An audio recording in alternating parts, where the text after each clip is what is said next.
Namaste. And welcome to our continuing series, Explorations in Savitri, with our beloved Alok. We are continuing in Book 3, the Book of the Divine Mother, Canto 3, the House of the Spirit and the New Creation, page 329, and we begin just after the break. So the background here is that Ashwapati has been shown what is the Divine Mother's plan, original plan, the original blueprint. Now that after seeing that plan, there is another issue. And the issue is, why can't it manifest on earth here and now? This is what we see in Sri Aurobindo, the basic aspiration. She has shown him because he has, arrived at that point through his tapasya, through his inner evolution.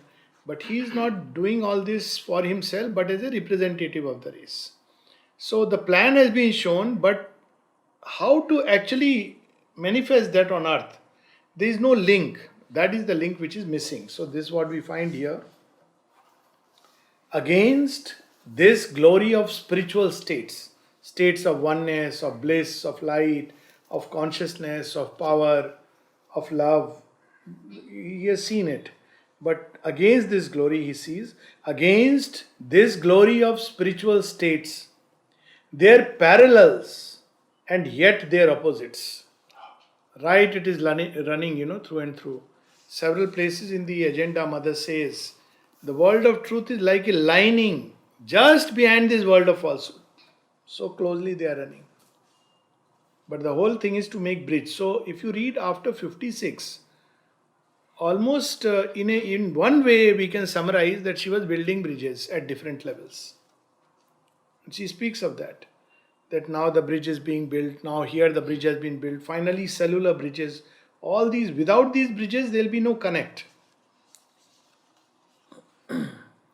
Their parallels and yet their opposites floated and swayed, eclipsed and shadowlike, as if a doubt made substance, flickering, pale. This others came to vast negations found. So from that vantage point, this looks very doubtful, this substance. He speaks of that also. She says, I don't call it matter. True matter is subtle matter. She speaks of that several times. And if you touch that, then that is much more concrete and real. And while one is here and does not experience that, then that appears as unreal and this is real. When you touch that, then that appears concrete and this is like something so unreal, something so passing. So these are the two negations.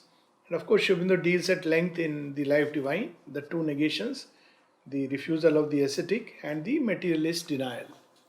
So we have this, a world that knows not its inhabiting self, labors to find its cause and need to be. First denial, first negation. It is there, the world has come into existence, but doesn't know how, from where, what is its origin, what is its source.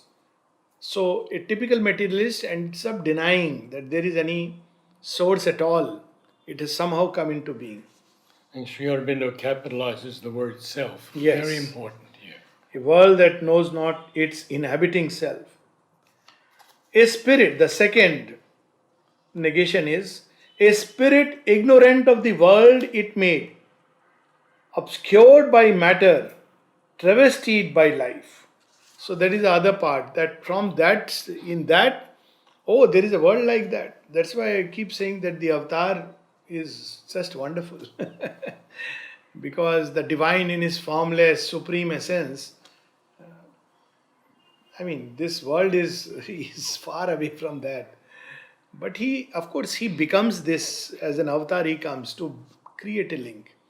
So the same Supreme, when he is here as the avatar, that is something marvelous. Because he understands. He becomes us, he feels the pain, the agony, the issues, the problems, so he knows. But the Supreme there would say, come, there is no grief, nothing, come here. That's how it will be. But he chooses to come down Yes, so to that is uplift the us. that is the beauty, saving grace Yes. and the savior grace. I very personally, I must say that always, whenever there is a feeling between supreme out there, some people feel more easy to connect with that. But I find it's much more simpler to connect with Sri Aurobindo and the mother. Not only simpler, I naturally feel drawn that what is the use of being there or in the depths if this is the The ultimate. ultimate? Yes. But he comes here, he becomes that. So this is so wonderful. He becomes like us. So it makes it so not just tangible and real, but you feel the compassion, the love which is embodied in the avatar. That love and compassion which is there in the heart of the Supreme embodies itself in the life of the avatar. Struggles to emerge, to be free, to know and reign. What is struggling to emerge? The spirit, which is concealed behind the matter, obscured by it, is struggling to emerge, to free itself. These were close tied in one disharmony. Such a marvelous line. Can't even leave each other. Close tied. We can leave, but divine, he can't leave the earth. He is tied to the earth. That aspect of the divine, which is, part of the evolutionary, becomes the evolutionary force. So they are closely tied in one disharmony. Yet the divergent lines met not at all, like parallel lines that never meet. Three powers governed its irrational course. Here there is a lot of, Sri Aurobindo usually brings that divine irony. That if we take it literally, then we'll miss the irony of it all. Literally, oh, this world is irrational. Sri Aurobindo is saying it's irrational. Let's leave it aside. But look at the irony. It's irrational course. It's not rational the way human mind would like it to be. There is in it a divine reason, but we don't know it. So he qualifies it. In the beginning, an unknowing force. Our reason doesn't know what is the original impulsion. In the middle, an embodied striving soul. In its end, a silent spirit denying life. So, it seems irrational. If there is a self beyond, there must be a logic why the creation has come into being. But if it denies life, ends up. This other day someone was writing about this Swamiji, that new gurus have market. So, so he said certain things they are saying very nice, Alokda, isn't it? Of course, Sri Aurobindo is ultimate. I said, no, it's not like there is a hierarchy and Sri Aurobindo is ultimate. The point is, Sri Aurobindo is bringing something which none of them are saying. That's my problem. Their ultimate is nirvana, is moksha, is nothingness. So that doesn't interest me. I said there is no question of comparison. There are trains going in different routes. You may have a bullet train, but a bullet train is going into a place where I don't want to go. That's as simple as that. Somebody may promise you bullet train is a good idea. It's nothing to do with bullet train, but it's just that you may be promised that, okay, we'll give you nirvana in one life. It doesn't matter. It makes a nonsense of creation. I was watching Sadhguru the other day, Well, and he can answer very logically all these questions of people, but it doesn't rise up. logic part, there are many.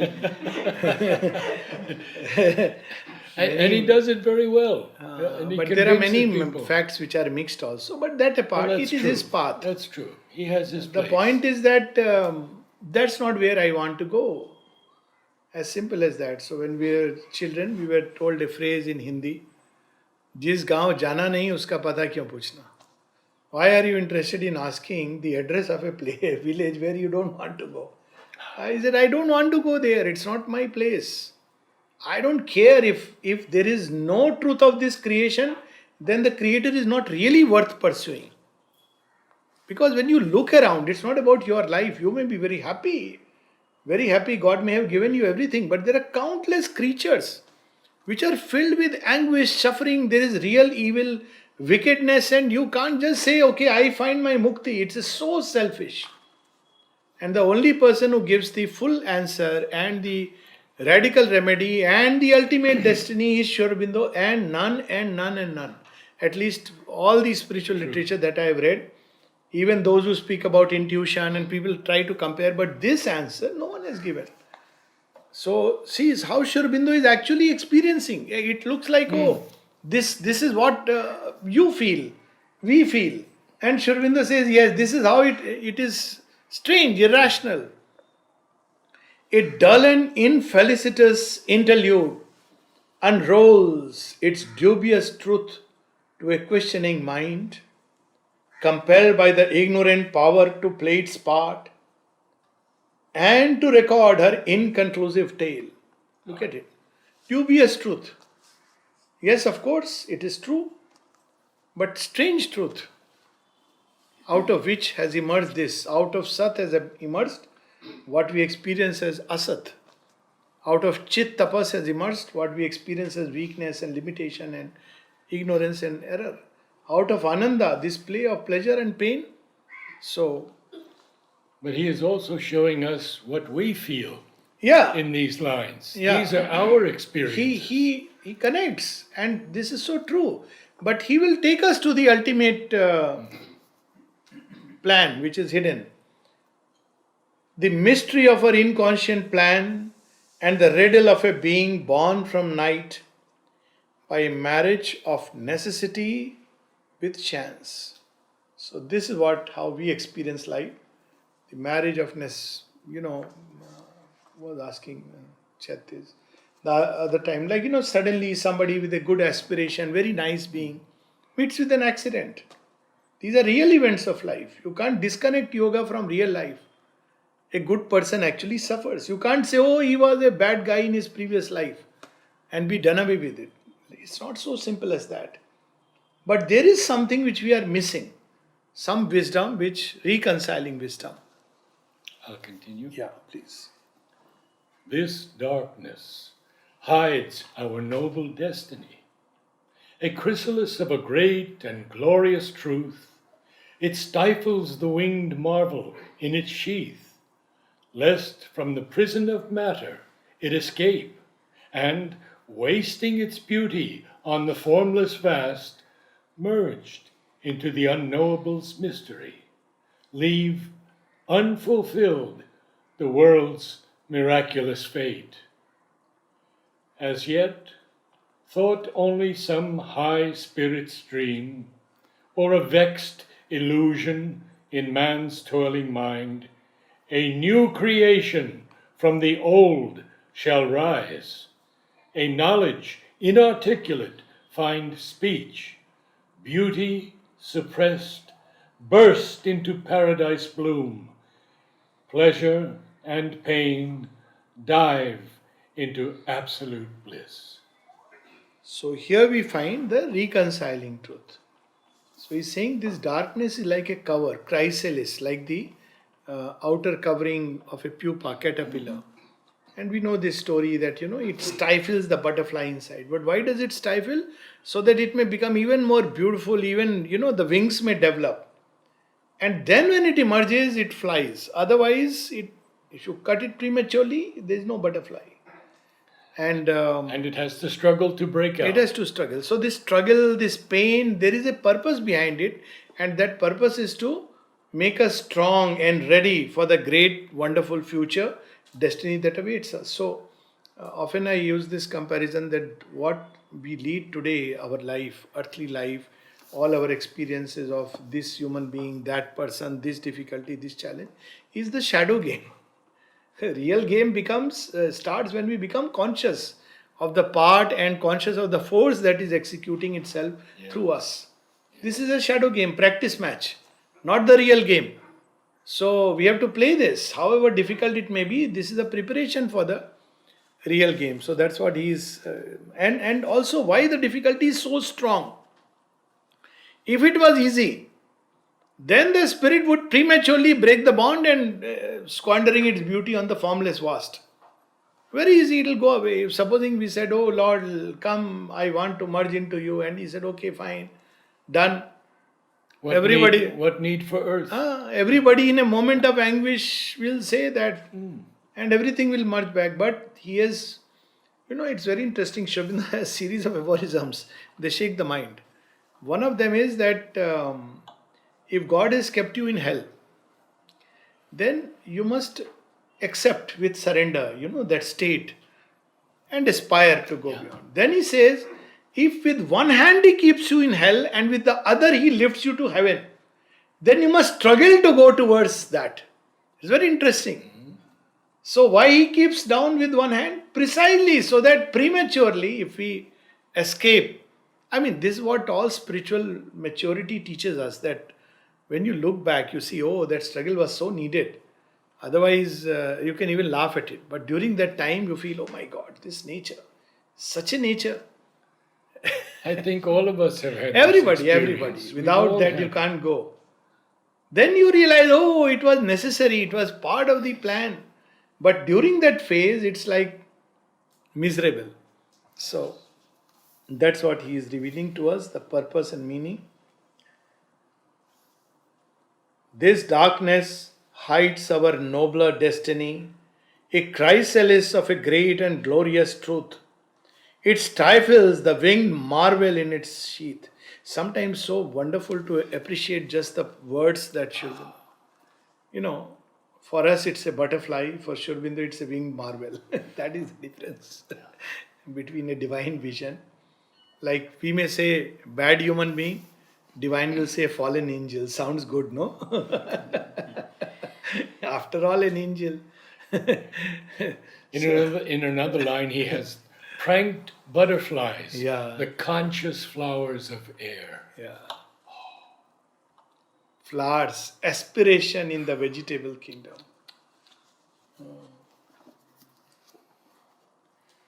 It stifles the winged marvel in its sheath, lest from the prison of matter it escape.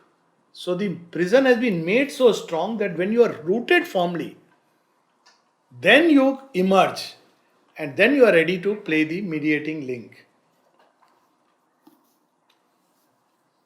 And wasting its beauty on that formless vast, merged into the unknowable's mystery, leave unfulfilled the world's miraculous fate. What's the point of going to heaven and doing great deeds? A lot of good people there. This is heroism, to create something here. That's what Savitri tells in the end. Yes. Heaven needs us not. A lot of angels working there. But this is where to create amidst difficulty. And that's why we see Pondicherry, Auroville, all these places, all bring their challenges. Otherwise, what is the point? You enter, join the ashram, wonderful place. Every human being is a saint. Whether saintliness is a good or not, desirable or not, is a different thing. Everybody is wonderful, everybody is understanding, everybody is kind. That's not a perfect world. It's a stifled world. That should happen only when human consciousness has grown to that point. Yes, very true. It should happen from within.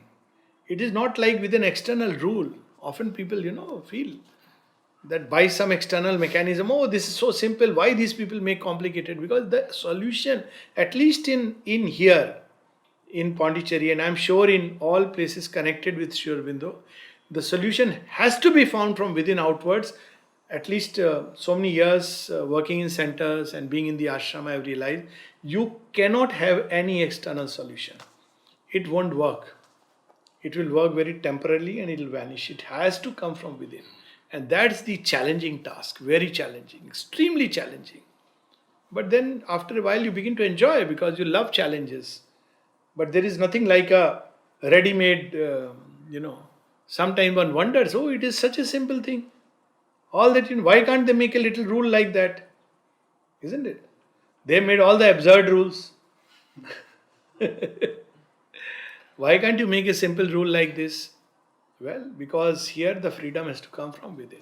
All the rules which are like prison. I'll give you one example. People come from outside. So, they're so full of love, bhakti. Outside you're Those who are devotees, they feel like, what shall I say? It's like breathing that air. They want to come here and just be at the samadhi because it's so painful to live out there, isn't it? So they rush, and I have experienced this. 7 o'clock you reach, and first thing you want to do is just take a quick wash and go to the samadhi. And then suddenly you're stopped at the gate and you get a rude shock. Gate pass. Now you are wondering. No cell phones. No cell phones. You're suddenly hearing some voices. No cell phones, sir. I have no this, no that. You're wondering. But all this is happening so that one day we learn that the within and the without are one truth. Going inside should not be because you are missing it. It is to enrich it. You find the divine everywhere, and when you go there, there is a doubling, tripling infinity of joy because you are now physically in contact. This takes time to learn. I learnt it through a very, very painful experience. That time painful. My birthday was next day. I went one day before because I had to leave that night. My posting had come, so I had to leave that very night. So I went one day before and asked that I want to go to Sri Aurobindo's room. We allow only on birthdays. It was not my birthday. We allow only birthdays. And right in front of me, somebody has been allowed for meditation, speaking in Bengali. I understand Bengali, but I behave as if I don't understand. So I said, okay, but I felt very sad. I said, my God, I have to take permission on this. So I sat below.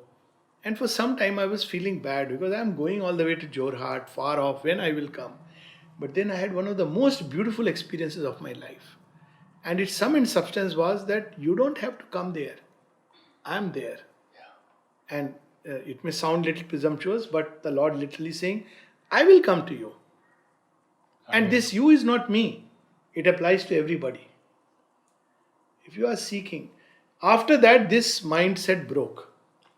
Then it was like a discovery which is constant everywhere in a new way. But of course, when you come to the samadhi, it's just wonderful because it's her house. But she is everywhere and, present. So this is the process. Otherwise, it's so easy. That's why sometimes when things are very easy, we don't really grow. That is the other difficulty. Merged into the unknowable's mystery, leave unfulfilled the world's miraculous fate. He is using the word miraculous. Means this change will take place if we read the passage suddenly and unexpectedly. Everywhere we see this, and earth grow unexpectedly divine. Yes. It's like miraculous fate. How just like a butterfly emerges from a pupa one fine morning and you are wondering what has happened. So like that, for a long time, it's like stifling passage. One fine day, as I was saying, I can pinpoint a moment when the change took place. So this is how the change will take place, but there will be a long journey towards it. As yet, thought only some high spirit's dream or a vexed illusion in man's toiling mind, a new creation from the old shall rise. So many will say, oh, this is another illusion. All this creation is a dream. But after all, who is the dreamer? The Lord is the dreamer. And the dream. And the dream. So it has to end in a beautiful way. This is only the interval. We have paid for the full movie. We shouldn't get up halfway through. Trust His wisdom. So what a great, this is a very powerful line. A new creation from the old shall rise. In knowledge, inarticulate finds speech. Beauty suppressed burst into paradise bloom. Pleasure and pain dive into absolute bliss. This is the destiny. What is the new creation? There is a constant experience of bliss, a point of bliss to another. We read that line. Experience ran from point to point of bliss. The bliss of oneness, the bliss of multiplicity, the bliss of barrenness, the bliss of, things, enriched life, everything will be different modes of bliss. A tongueless oracle shall speak at last. The superconscient conscious grow on earth. The eternal's wonders join the dance of time. That means all events, happenings, in them one will experience the touch of the eternal. Such will be the rhythm. All life will be a miraculous unfolding because it will be a dance of the eternal. Right now it's a Kali's dance. Shobinda says two are the measures of the cosmic dance. One is the dance of Kali. And what waits behind the dance of Kali is the dance of Krishna. So, it still waits for its hour. When Kali has cleared the ground, then we are ready to clasp Krishna. But he tells us that Kali is the most loving Yes. of all the Yes. gods. But she has to take this form. He who can bear the onrush of Kali? He whom Krishna already possesses. Yes. Like that, we have two aphorisms. Yes. But now all seemed a vainly teeming vast. He comes back, connects that. Well, I understand that you guys experience life like this. Yes, we guys experience it like this. But the divine is telling us, I understand. There's so much understanding in this line. Upheld by a deluded energy. That's how it appears.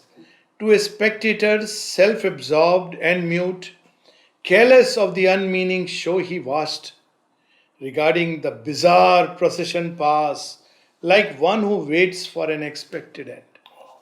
If you don't bring in this element of the future, and you say, no, it has somehow come to be, end is nothingness. It's bizarre actually. If you really think of it like a creator, he is like a monster. Who is watching this play of bloodshed and wars and empires collapsing and painful misery and all that and watching?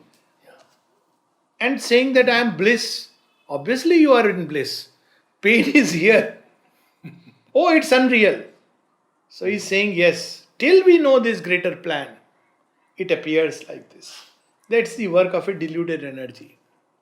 So it's so powerful, And how beautifully Sri Aurobindo shows us in moments the darkness, the difficulties, the challenges, and then lifts us up. Yes. As we just read those lines. Aye. And then back now again. Yes.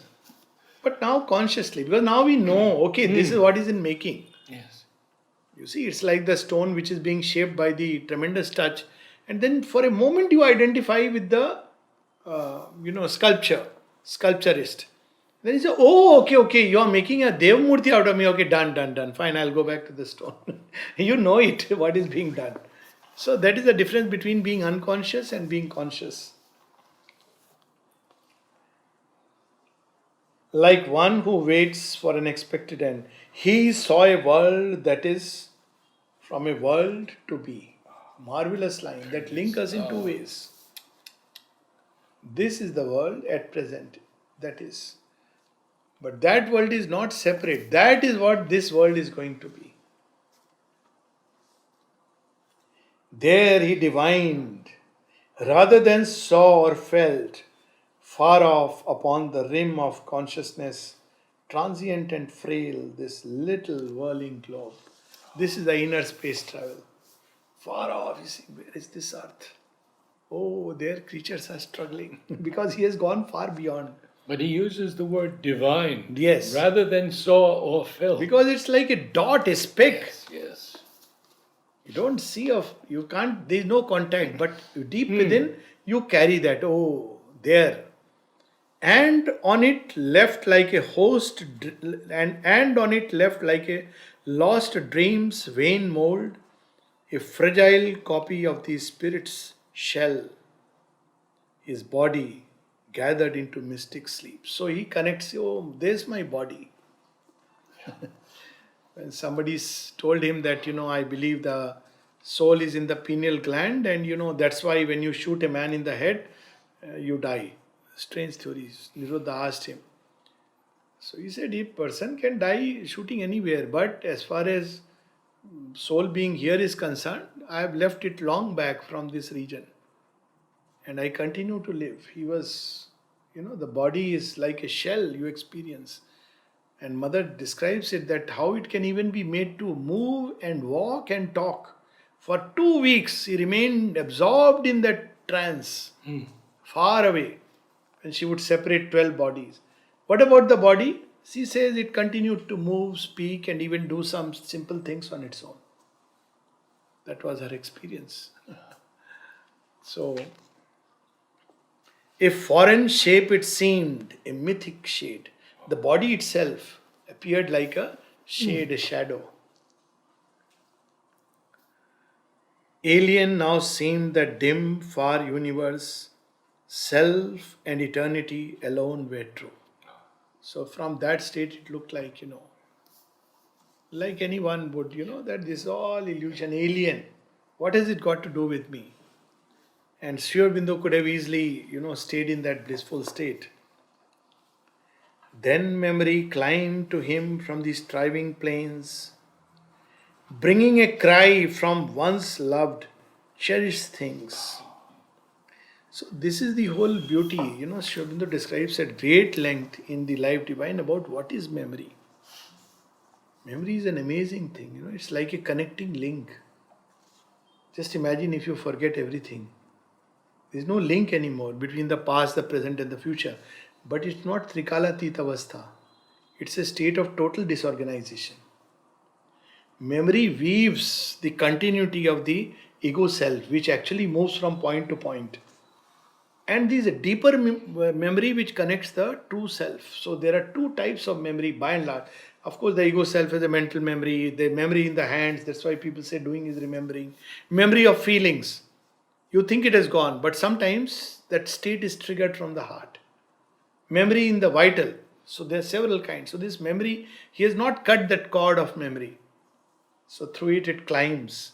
What does he experience? Is a cry from loved, cherished things, and to the cry as to its own lost call, a ray replied from the occult supreme. This cry reminds me of two experiences. One place where mother is going through all the struggle, painful struggle of the body, yoga of the body and the cells. And at one place she shares that, what an agony this is. And then she says, but it must be done this time. Why? What shall I tell Amrita and Pavitra? They have been waiting for it for a long time. Because these children have not come only this time. I have promised them. So she is ready to go through that struggle.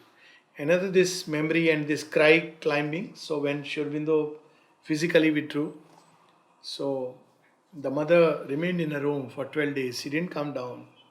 And she would watch. And later on she said, there was a task given to each one. Everybody was continuing. There was some kind of a, what is going to happen. To Pranabda, she had given one task. You just be near me. Just go, come back. So he describes it for 15 minutes he used to go. Quickly go, whatever wash, come back. And he was just with the mother. Much later, mother describes his role. He says, I had this urge because, imagine if the Lord, what else can hold her grace and love on earth? So she would very spontaneously, naturally have a tendency to just go far into the beyond and say, we'll see again. For the divine, it's very simple in that state. Okay, we'll come again and do this after another 5,000 years. She says during that time she would hear a voice from below calling her, Ma, Dada's voice. That would connect the link and she would come back. Because in material consciousness he represented the aspiration in matter. Yes. So at matter, within matter, this voice is arising. And she would come back. So this, after some time, she saw all the children who were becoming morose, and it's described so beautifully. They're all feeling morose. Then suddenly, one day, the mother decided to come down and give darshan. So they describe that we went past her and looking at her smile, we forgot everything. She erased everything from everybody's memory. Otherwise, people like Champakla, Nirodha, and they didn't know, imagine that state. When Nirodha asked, because he used to sleep in Sri Aurobindo's room. So he asked, hesitatingly, what shall it mean? Some room will. No, you continue sleeping. Everybody's memory, that pain, what pain it must have been. It's the biggest, if I think about it, there can be no other tragedy, if you want to call it, greater than the Lord suddenly disappearing. This for a devotee, a famous line of this Amir Khusro, when his master Nizamuddin he died, he was not there. So when he came to know, he comes all the way from Afghanistan and he writes a couplet. He says, "Chal Khusro ghar aapne, ab rehna bhai videsh." Now night has fallen upon this world. Let's go back to our home. It's you can't even imagine what it means. But the mother came at the end of 12th day, and seeing her smile, people forgot everything. What all she must have absorbed, that she alone knows. So this memory calls, and there is a reply. For even there the boundless oneness dwells, to its own sight unrecognizable. It lived, still sunk in its own tenebrous sea. So we have forgotten, we think we are separated. But there is a oneness, even there. He is still there, out there. This here becomes there. Even there, the boundless oneness dwells. There is a link which connects us to the Supreme. It lived, still sunk in its own tenebrous seas, upholding the world's inconscient unity, hidden in matter's insentient multitude. We see separate objects, but deep within there is the unity because of the divine presence. So that is how the link is there. It opens so many, wonderful things. That means that our prayers are actually heard. Actually, if this is an illusion, then everything, our effort has no meaning. Shobindo raises this question. He says, if this is an illusion, then who is trying to escape and from whom? If you make an effort in illusion, it's an illusion. But if we know there is a link, there is somewhere deep within a conscious oneness. We feel separated, but from the divine point of view, we are never separated. Then our prayers, aspiration, hopes, everything carries a meaning. A prayer, a master act, a king idea can link man's strength to the transcendent force. Then miracle is made the common rule. Yes. This seed self, sown in the indeterminate. So this seed self is of course the psychic seed within us. The divine has already sown, he has already planted his army inside, his seeds of light. When cosmos there was nothingness, so-called nothingness, then he was planting the seeds of light, indeterminate, before anything took form. In the Life Divine he describes at great length. But look here, all that is so simple. Indeterminate, nothing has started, taken its step towards form, any kind of form. Whether we call form of cosmos, form of things, objects. Before that, our souls have plunged. That's what Mother says. All of us decided together and we came into this before time began. So time and space form starts. So in that nothingness, he has sown the seed. Seed self forfeits its glory of divinity, concealing the omnipotence of its force, concealing the omniscience of its soul. So we were asked that will you work there? Yes. You are my decoy, God is saying. What is it called nowadays? God's undercover agent. Undercover agent of light. Okay, but something we should remember is that she said that all of us came down for this particular purpose. Work. And for then the transformation. But you have to first conceal, otherwise light will not welcome you. Darkness, you see, if darkness sees it is light, it will vanish. So it has to forfeit. So it hides it within. If it sees the omnipotent is coming, it will run away. So we come as if we are nobody and nothing. That true self, not we as this little personality. And he sows it into the darkness. Darkness receives it all right. This nothing. It doesn't know that this seed is going to grow into a seer and a sage and change my entire, upset my dark little world. An agent of its own transcendent will, it merges knowledge in the inconscient deep. That's why we accepted ignorance. Look at now, the whole poise is changed. Why we became ignorant? We accepted it. Why? Because thus alone can the great journey begin. And the next line says it. Yes. Accepting. Accepting error, sorrow, death and pain, it pays the ransom of the ignorant night, redeeming by its substance nature's fall. So this psychic is like a divine substance. This very presence is going to begin to change. It works upon matter. That's why matter evolves. Now he's giving us a completely different and wonderful picture. Who chose? We chose. Destiny is what? Ananke is our own choice, decree. We chose to merge ourselves into it. Why? Because the purpose is to transform it. It fully changes the whole perspective from the highest point of seeing. Not that some, Eve came and offered us some gulab jamun to eat, and we ate and we fell. It is, of course, that story is also very marvelous. Mother says the apple is it's the tree of knowledge. Tree of knowledge, yes. And the iridescent serpent is the evolutionary force. It's not a hostile being. Right. So it tickled to know, and from that state of unconsciousness we fell to grow conscious. But that initial thing is a fall because the divine simplicity and spontaneity is lost. Yes. All that must become now conscious beings. So this is the same story. So we accepted it. It's not that we were driven away. We accepted. Okay, we'll go there. Do the work. All that we needed was an assurance. You are going to come, no? Yeah, of course, yes. He also gave us a mobile with his number on it. The number was original one and oneness. But we forgot that. So we remembered 2, 3, 4, 5, everything. But we forgot the one. So,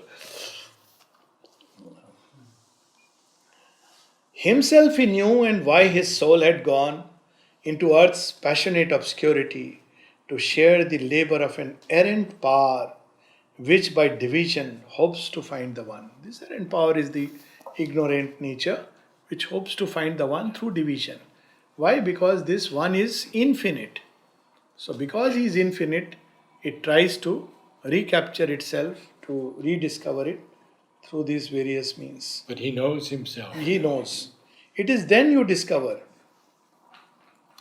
Two beings he was, one wide and free above, one struggling, bound, intense, its portion here.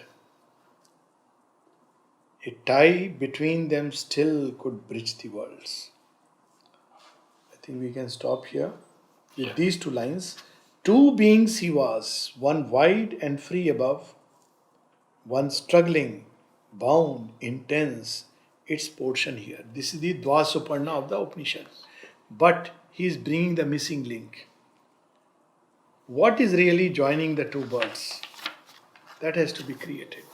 Why can't this too be the enjoyer? Which it is not. So one is eating the fruits, the other one is watching it. Yes. Enjoying the whole scene. So we'll stop here. We'll continue tomorrow. Very Same good. time. Yes. This what is going to come is a very interesting passage, Yes. which I feel is like description of Matri Mandir. Oh yes, yes, yes. Yes. So we'll have a visit to Matri Mandir tomorrow. Huta had found that, huh? She had understood that. I think quite a few people. Quite a few people eventually. I had shared this with Chote Narayan ji. I didn't know about it. He said yes. And then he brought it out and read it. I think very intuitively you get it. I think so.